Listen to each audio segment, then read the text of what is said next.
How to downgrade iOS 12 and restore iOS 1.4.1. Step 1.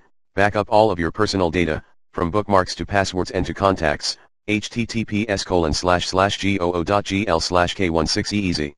How to back up your iPhone, iPad, and iPod Touch. Step 2. Download iOS 1.4.1. ISPW. You may try ipsw.me. Step 3.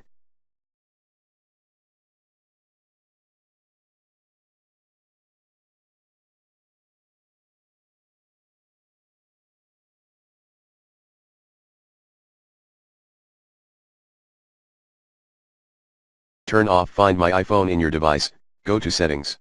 Select your own picture/username at the top of the screen. Go to iCloud. Go to Find My Phone/iPad. Toggle Find My iPhone/iPad to the off option. Warning, do not unplug or turn off your device while performing the below Step 3. Step 3, connect your newly upgraded iPhone/iPad and run iTunes. While in iTunes, hold down the Alt/Option key, if you're running a Mac computer, or the Shift key, for Windows users, and left-click on Check for an update, and navigate to the location where you downloaded ISPW file.